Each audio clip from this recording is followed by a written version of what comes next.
Le compatibilisme distingue le libre arbitre humain de la notion de libre agence. L'homme est libre de choisir, de faire ce à quoi il est déterminé par sa nature ou par les lois de la nature. Par exemple, les lois de la nature empêchent l'homme de voler, mais cela ne veut pas dire qu'il ne soit pas libre. L'agent, l'homme, n'est libre de faire que ce que sa nature ou les lois de la nature lui permettent. D'un point de vue théologique, l'homme naturel étant incapable de se soumettre à la loi de Dieu et devenir un Christ sans que le Père ne l'attire, agit toujours librement par rapport à sa nature dans son injustice. Il retient librement et activement la vérité captive, car sa nature le rend incapable d'agir autrement. Cette idée est confirmée par Jésus en Matthieu 7, 16, 27 et Matthieu 12, 34, 37.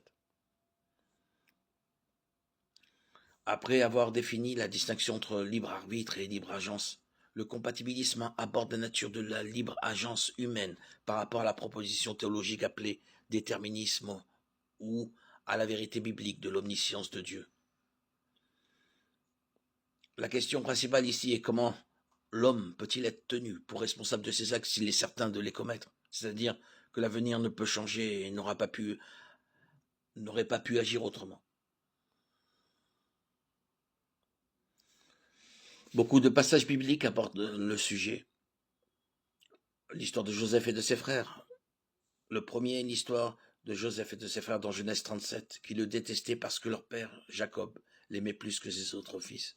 Et à cause de ses rêves et de leur interprétation, au moment opportun, ils l'ont vendu comme esclave à une caravane de commerçants madianites. Puis, ils ont trempé sa tunique dans le sang d'un bélier afin de faire croire à leur père qu'il avait été tué par un animal sauvage. Genèse 37, 18, 33. Après plusieurs années, au cours desquelles le Seigneur l'avait richement béni, il a retrouvé ses frères en Égypte et s'est fait connaître à eux. Genèse 45, 3, 4.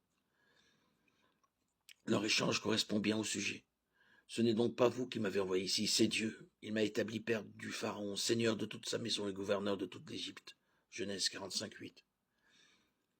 Cette affirmation est d'autant plus surprenante que Joseph avait dit précédemment que ses frères l'avaient en fait vendu en esclavage en Égypte.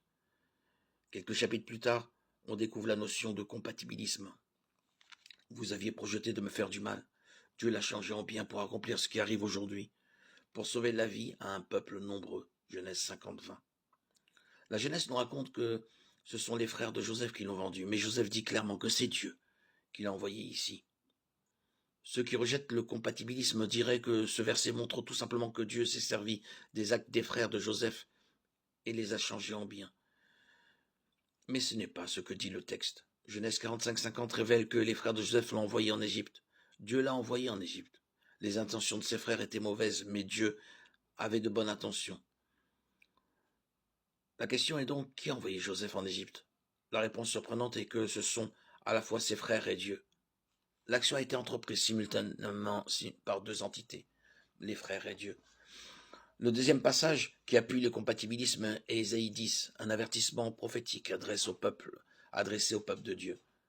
Comme il l'avait dit en Deutéronome 28-29, Dieu envoie une nation pour punir son peuple pour leurs péchés. Ésaïe 10, 5, 6 décrit la Syrie comme le bâton de la colère de Dieu, lâché contre son peuple, pour qu'il s'y livre au pillage et qu'il y fasse du butin, pour qu'il le piétine comme la boue des rues. À noter cependant ce que Dieu dit de la Syrie. Cependant, le roi d'Assyrie ne voit pas la situation de cette manière, et ce n'est pas le projet que forme son cœur. Il ne pense qu'à détruire, qu'à éliminer des nations, et pas en petit nombre. Ésaïe 17. Par l'invasion assyrienne, l'intention de Dieu est d'infliger son juste jugement contre le péché, tandis que celle des Assyriens est de détruire et éliminer des nations. Deux objectifs différents de deux entités différentes qui agissent de concert pour les atteindre. Plus loin, Dieu révèle que même si c'est lui qui a déterminé et décrété cette destruction, Ésaïe 10, 23, il punira cependant le roi d'Assyrie à cause du fruit de son orgueil et de l'arrogance de son regard, Ésaïe 10, 12, Ésaïe 10, 15. Bien que Dieu lui-même ait décidé de manière infaillible du jugement du peuple désobéissant et tient l'outil de ce jugement pour responsable de ses actes. Le troisième passage biblique qui parle du compatibilisme est Actes 4, 23, 28, comme révélé en Actes 2, 23, 25. La mort de Christ sur la croix s'est accomplie suivant le projet défini et la prescience de Dieu. Acte 4, 27, 28 ajoute que les actes d'Hérode, de Ponce Pilate, des non-juifs et du peuple d'Israël avaient été déterminés et décrétés par Dieu lui-même. Ils se sont ligués contre Jésus et ont accompli tout ce que la main de la volonté de Dieu avait décidé d'avance. Bien que Dieu avait déterminé que Christ devait mourir, ceux qui l'ont tué demeuraient responsables de leurs actes. Christ a été mis à mort par des hommes mauvais, mais l'Éternel a voulu le briser par la souffrance. Ésaïe 53, 10.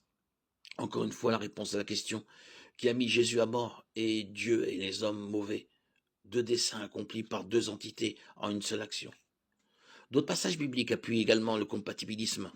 Il y a par exemple les fois où Dieu a endurci le cœur de quelqu'un, par exemple en Exode 4, 21, Josué 1, 11, 20, Ésaïe 63, 17. Cette vérité que nous comprenons difficilement a été révélée par Dieu lui-même comme le moyen de réconcilier sa volonté souveraine avec la volonté humaine. Dieu est souverain sur toute chose et tient l'homme pour responsable de ses actes. Ses voies sont insondables.